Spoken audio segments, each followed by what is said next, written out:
राधे राधे दोस्तों, हम आपके लिए कैसे हैं आप लोग। अब जैसे मौसम में फागुन का खुमार है, ऐसे ही आज टीवीपुर में भी खबरों की बहार है। अब आज जहां ईशानी और राजा के फेक लव का अनुपमा के सामने भांडा फूट गया है, तो वहीं इन दिनों ये रिश्ता में एक के बाद एक स्टार है। शो में चारू के जाने का इल्जाम दादी सा अभीरा और अरमान पर लगाती है और अरमान को बार बार सौतेला होने का एहसास दिलाती है। लेकिन अभीरा भी दादी सा को खूब खड़ी खोटी सुनाती है। वो कहती है कि अरमान पोद्दार परिवार का खून नहीं है, बल्कि उसे पालकर पोद्दार परिवार ने एहसान किया है और वो अपनी माँ की तरह एहसान फरामोश। जबकि आज गुम है किसी के प्यार में नील को मिलेगी मोहित के मौत की खबर। अब ये तो थी आज की टीवीपुर के चुगलियों की मोटा मोटी जानकारी, लेकिन चुगलियों का पूरा आनंद लेने से पहले हमारे चैनल को सब्सक्राइब कर दीजिए।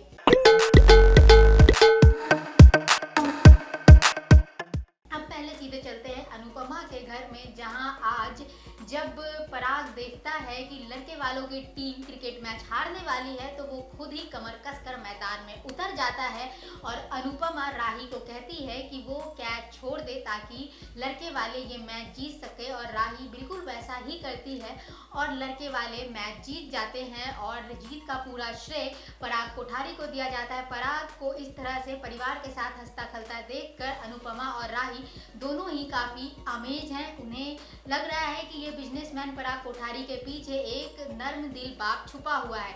लेकिन आज के एपिसोड में सबसे ज्यादा फोकस जो है वो है ईशानी और राजा पर। दरअसल मोटीबा की तबीयत खराब हो गई है और मोटीबा आराम करने के लिए अनुपमा के कमरे में गई है, तो उधर ईशानी और राजा मोटीबा के कमरे में जाते राजा ईशानी से किस करने की डिमांड करता है और राजा से भागते हुए ईशानी उस कमरे में पहुंच जाती है, जहां मोटीबा राजा और ईशानी को रंगे हाथों पकड़ लेती है। इसके बाद वहीं पर अनुपमा आ जाती है और अनुपमा ईशानी का हाथ पकड़कर उसे ले जाती है। अनुपमा ईशानी से सवाल करती है कि आखिर तुम दोनों के बीच में ऐसा क्या चल रहा है, कि तभी पाखी आती है और कहती है कि इन दोनों के बीच में प्यार चल रहा है। लेकिन अनुपमा बात समझ जाती है कि ये कोई प्यार व्यार नहीं है, बल्कि पाखी ने खुद अपनी बेटी को अमीर लड़का देखकर फंसाने के लिए कहा है और उसने खुद ईशानी को राजा की तरफ पुश किया है।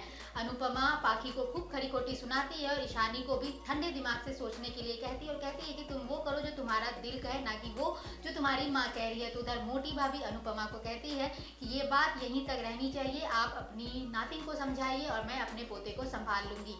इसके बाद आज के एपिसोड में आपको प्रेम और राही का थोड़ा बहुत रोमांस भी देखने को मिलने वाला है। अब आने वाले एपिसोड में होगा मेहंदी का फंक्शन, जहां पर कोठारीज के गेस्ट अनुपमा को नीचा दिखाते हुए नजर आएंगे। वहीं पर पूरा शाह परिवार आकर अनुपमा की मदद करेगा। ऐसे में अब क्या कुछ नया ड्रामा होगा इस मेहंदी के फंक्शन में, ये देखना बेहद इंटरेस्टिंग होने वाला है। वहीं ये रिश्ता के आज के एपिसोड में आप देखेंगे कि अरमान दादी सा की खड़ी खोटी सुनने के बाद परेशान है, लेकिन अभीरा आकर अरमान को संभालती है।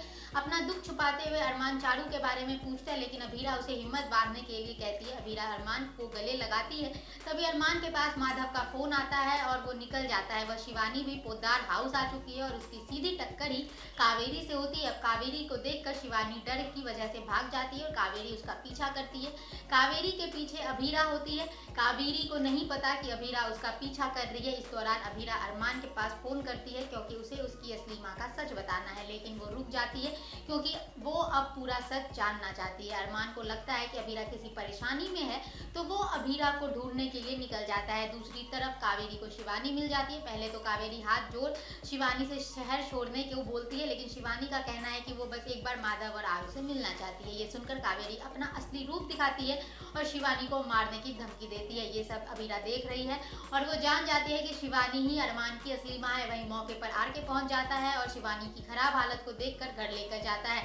आने वाले एपिसोड में अरमान और शिवानी का मिलन होने वाला है और फिर से पोद्दार परिवार में शिवानी को लेकर कलेश भी होगा।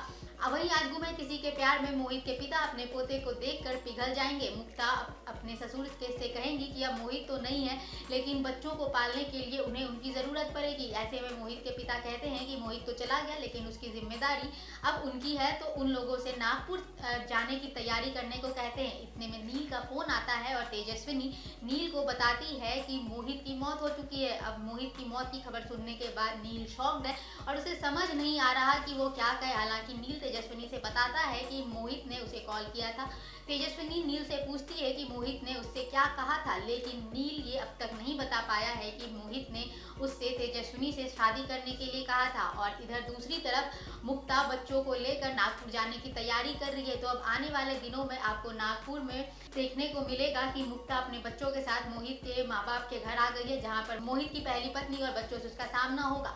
अब क्या ऐसे में नील और तेजस्विनी की शादी हो पाएगी और आगे और क्या कुछ ड्रामा होगा, और क्या लक्ष्मी मुक्ता को एक ही छत के नीचे अपने साथ रहने देगी या नहीं, ये सब देखना बेहद इंटरेस्टिंग होने वाला है। तो आज के वीडियो में बस इतना ही। वीडियो पसंद आया है तो लाइक करें, शेयर करें, कमेंट करें। कल मिलते हैं इसी वक्त कुछ और नई चुगलियों के साथ। तब तक के लिए राधे।